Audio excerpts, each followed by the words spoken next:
पुराने जमाने की बात है। एक गांव में परिवार रहा करता था। उसमें 7 लड़के और एक लड़की थी। माता पिता जल्दी ही गुजर गए तो बच्चों ने भी जल्दी ही व्यावहारिक काम सीख लिया। शुरू में सबको गुजारा चलाने में काफी परेशानी आई, लेकिन समय के चलते सब कुछ आसान होने लगा।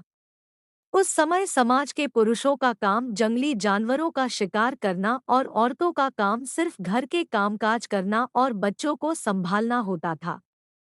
7 भाई और एक बहन बड़े प्रेम से मिलजुल कर रहते थे। दिन निकलते ही सातों शिकार के लिए निकल जाते और बहन सबके लिए खाना पकाती थी और घर के कामकाज करती थी। भाई जब जंगल से वापस आते तो साथ में बड़े बड़े जानवर, पक्षी आदि को मारकर लाते। बहन उसके मांस को बड़े चाव से पकाती और सब भोजन करके तृप्ति का अनुभव करते। ऐसे ही दिन गुजरने लगे। एक दिन की बात है। 7 भाई जंगल को गए थे। शाम होने चली थी। बहन सबके लिए खाना बना रही थी। जब वह सब्जी के लिए हरी साग काट रही थी, चाकू की तेज धार से उसकी एक उंगली कट गई। कटी उंगली से खून की धार बहने लगी। उसने सोचा यदि भाइयों ने देखा तो वे बड़े दुखी हो जाएंगे। मुझे उन्हें यह बात नहीं बतानी चाहिए। उसने बहते खून को अपने अपनी ओढ़नी से पोंछना चाहा, किंतु लगा कि उसके भाई देख लेंगे। फिर उसने दीवार पर पोंछना चाहा, फिर लगा यहाँ तो और अच्छी तरह से दिखाई देगा। वह बेचैन होकर इधर-उधर घूमने लगी। कोई ऐसी जगह नहीं मिली जहां उसका बहता खून भाइयों की दृष्टि से बच सके। अंत में कोई उपाय न देखकर उसने उसी साग से पोंछ लिया जिसकी वह सब्जी बनाने जा रही थी।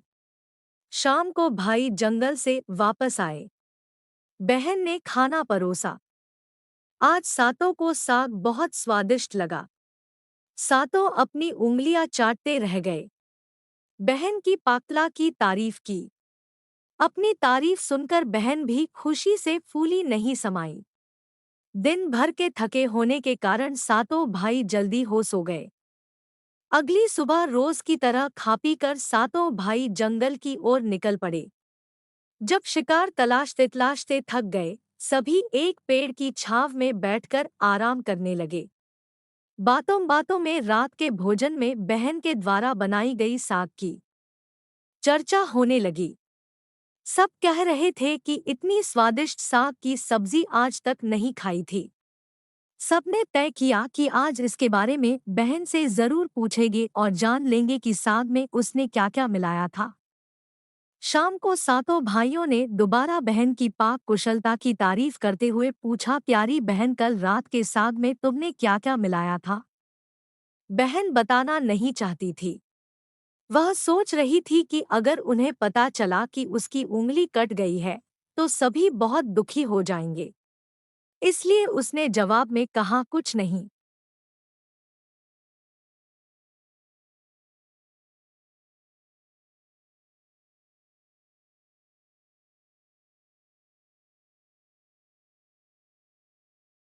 बड़े भाई ने कहा, प्यारी बहना, तुम्हें बताना ही पड़ेगा।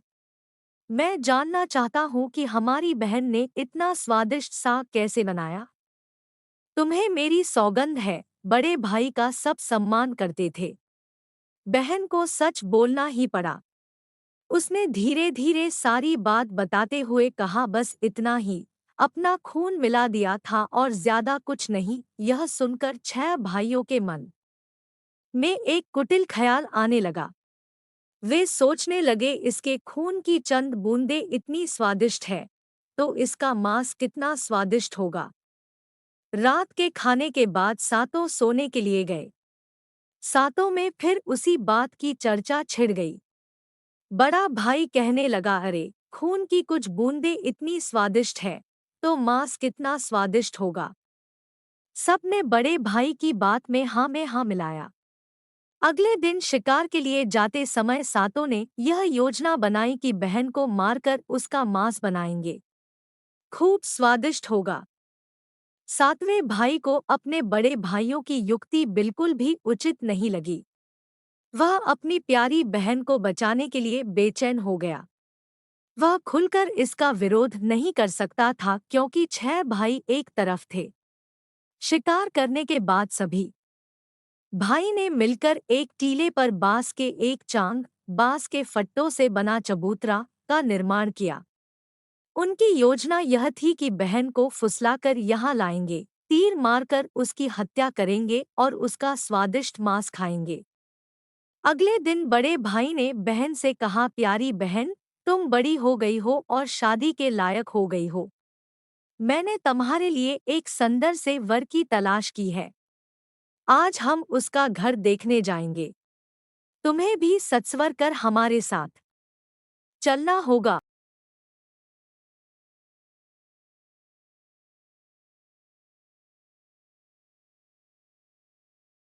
बहन शादी की बात से बहुत खुश हुई। तुरंत तैयार होकर भाइयों के साथ चलने लगी। चलते चलते वह थक गई। वह बड़े भाई से पूछने लगी, मेरा ससुराल अब कितना दूर है? बड़ा भाई बोला, बस अभी पहुंचने वाले हैं। दूर से दिखाई दे रहे टीले पर बने चांग को दिखाते हुए भाई बोला, वह देखो तुम्हारा ससुराल, जहां तुम राज करोगी। यह सुनकर बहन आनंदित हो उठी। चांग पर पहुंचते ही बड़े भाई ने अन्य भाइयों को बहन को चांग पर खड़ी करके रस्सी से बांस के खंभे के सहारे बांधने का आदेश दिया। सभी मिलकर फुर्ती से बहन को बांधने लगे। बहन असहाय थी। अपने सभी भाइयों को हत्यारे के रूप में देखकर बहन का हृदय हाहाकार करने लगा। वह ईश्वर को याद करते हुए कहने लगी, है ईश्वर, अब तुम ही मेरा सहारा हो। मेरे सातों भाई मेरी हत्या करना चाहते हैं। इनमें से एक भी ऐसा नहीं है जिसके दिल में मेरे लिए दया और प्रेम है। अपनी बहन की बातों से सातवां भाई द्रवीभूत हो उठा। बहन की पुकार पर वह तड़प कर रह गया, पर 6 भाइयों का प्रतिवाद करने का साहस नहीं जुटा पाया। बहन को निर्ममता से बांधने के बाद बड़े भाई ने सबको बारी बारी से उस पर वाण से प्रहार करने का आदेश दिया।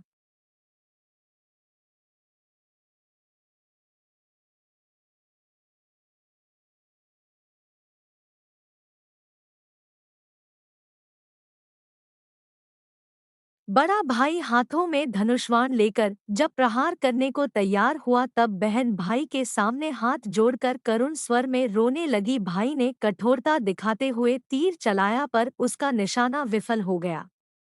इसके बाद दूसरा भाई तीर मारने को तैयार हुआ। बहन ने उसके आगे भी हाथ जोड़कर करुण स्वर में रो रही थी। उसका भी निशाना चूक गया। इसी तरह सभी भाइयों ने बारी बारी करके तीर मारने की कोशिश की। 6 भाई लक्ष्यभेद करने में असफल रहे। अब सातवें की बारी थी। 6 भाई उसे कहने लगे, पूरी ताकत से तीर चलाना। बहन को एक ही बार में ढेर करना। यदि तुम्हारा निशाना चूक गया तो तुम जिंदा नहीं बचोगे।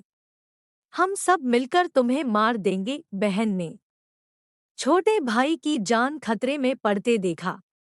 उसने अपनी जान न्यौछावर करके उसे बचाने का निश्चय किया। वह ईश्वर से प्रार्थना करने लगी, है ईश्वर, मेरे भाई तीर भेदने में सफल हो जाए। छोटे भाई ने तीर चलाया। उसका तीर बहन को जा लगा। वह दर्द से तड़प उठी। कुछ देर छटपटाने के बाद उसके प्राण पखेरु उड़ गए। वह निस्पंद हो गई। अपनी कुटिल योजना सफल होने पर 6 भाई बहुत खुश हुए। सातों ने मिलकर मृत बहन का शरीर चांग से नीचे उतारा। 6 भाइयों ने मिलकर बहन के शरीर की बोटी बोटी काट डाली। बड़े भाई ने सातवें को जंगल से लकड़ी और पानी लाने का आदेश दिया। छोटा भाई पानी और लकड़ियों के साथ साथ कुछ मछली और केकड़े ले आया। वह अंदर अंदर बहुत व्यथित था। उसके भाई बहन का मांस बड़े चाव से पका रहे थे। वह अपनी प्यारी बहन का मांस नहीं खा पाएगा। अगर नहीं खाएगा तो अन्य भाई उसे गाली देंगे। उसने मांस बनाते समय चुपके से अपने साथ लाई मछलियां और केकड़े को आग में दे दिया और अपना खाना जुगाड़ किया। चावल और मांस तैयार हो गया। जमीन पर केले के पत्ते बिछाकर उसमें सबके लिए खाना परोसा गया। छोटे भाई ने पहले ही अपने बैठने के स्थान पर एक छोटा गड्ढा खोद रखा था।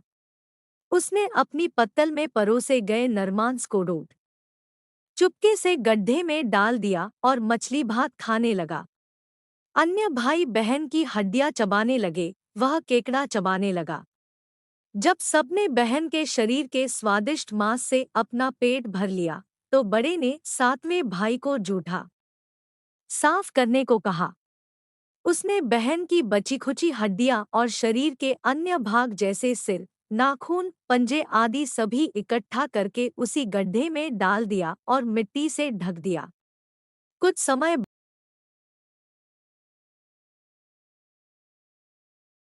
बाद उस स्थान पर बांस का एक पौधा उग आया। धीरे धीरे वहां बांसों का झुरमुट बन गया।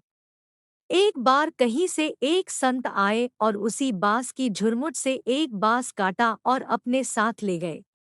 उस बांस से उन्होंने एक केंद्रा, एक पुराना वाद्य यंत्र बनाया। वे उसे बजा जाकर दिन भर लोगों के घर जाकर भिक्षा मांगते थे और बदले में खूब सारा उपदेश देते थे। एक दिन संत भिक्षा के लिए बड़े भाई के द्वार पर गए। तब तक 6 भाइयों का विवाह हो चुका था। केवल 7वां कुंवारा था। जो ही संत ने बड़े भाई के आंगन में कदम रखा, त्यों ही संत का केंद्रा स्वयं बोल उठा, नहीं बजो रे केंद्रा, यही है दुश्मन सबसे बड़ा बड़े भाई के घर। नहीं बजो रे केंद्रा, दया प्रेम सब छोड़कर रिश्ते में यही दाग लगाया। नहीं बजो रे केंद्रा, यही है दुश्मन सबसे बड़ा बड़े भाई के घर। नहीं बजो रे केंद्रा। योगी के बाजे से बार बार निकल रही इस रुदन से बड़े भाई के पसीने छूटने लगे। उसने अपनी पत्नी से योगी को तुरंत भिक्षा देकर विदा करने को कहा। इसी तरह योगी बारी बारी से 6 भाइयों के द्वार पर उपस्थित हुए। उनके आंगन पर कदम रखते ही केंद्रा से स्वयं यही गीत बजने लगता। उन्होंने भी अपनी पत्नी को तुरंत ही कुछ भिक्षा देकर विदा करने को कहा। उनके मन में यह डर समा गया कि यदि इसी तरह योगी का केंद्रा बजता रहा तो उनकी यह पोल खुल जाएगी कि वे अपनी बहन के हत्यारे हैं। अंत में संत 7वें भाई के घर पहुंचे, जो अभी तक कुंवारा था। वह अकेले रहता था। जब योगी उसके द्वार पर उपस्थित हुए, केंद्रा बोल उठा, बजो रे बजो केंद्रा, मेरे सबसे छोटे भाई के घर मन की बात मन में छुपाकर युग युग से रख रहा है। अंतर में बजो रे बजो केंद्रा, यही है मेरे सबसे प्यारे भाई का घर। योगी के केंद्रा से प्यारा और दिलचस्प गीत बजते सुनकर छोटे भाई ने उन्हें सम्मान के साथ अपने घर में बैठने के लिए आसन दिया। तांबूल पान और जलपान से उनका सत्कार किया। इसके बाद केंद्रा के विषय में चर्चा हुई। योगी ने केंद्रा की जन्म कहानी सविस्तार सुनाई। छोटे भाई ने उस केंद्रा को उसे देने की प्रार्थना की तो योगी ने उसे छोटे भाई को सौंप दिया। योगी के चले जाने के बाद छोटे भाई ने केंद्रा को अपने बिस्तर के सिरहाने की तरफ एक साफ सुथरे स्थान पर धूप दीप जलाकर सम्मान के साथ रखा। कुछ दिनों के बाद छोटे भाई के घर में कुछ परिवर्तन दिखाई देने लगे। जब भी वह काम से लौटकर घर आता, सारा घर साफ सुथरा पाता। जब रोज रोज यही बात दोहराने लगी तो छोटे भाई ने अपनी भाभियों के घर जाकर पूछा, मेरी गैरहाजिरी में आप लोग मेरा घर साफ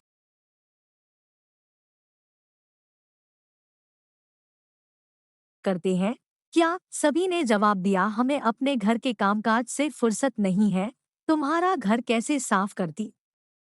छोटे भाई ने निश्चय किया कि आज वह छुपकर देखेगा कि उसका घर कौन साफ करता है। वह घर के कोने में छुप गया। घर सुनसान होते ही स्थापित केंद्रा से उसकी बहन की शक्ल की एक लड़की निकली। घर का सारा काम किया और फिर उस केंद्र में समा गई। छोटे भाई ने यह बात अपनी बड़ी भाभी को बताई।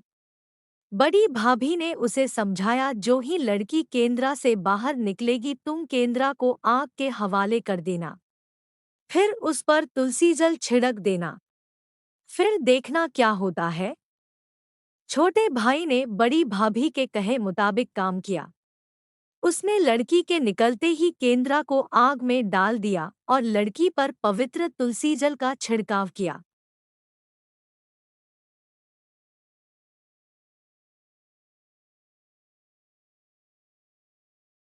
तुलसी जल के स्पर्श से वह मानव रूप में आई। भाई ने देखा यह तो उसकी प्यारी बहन है। उसने अपनी बहन को गले से लगा लिया।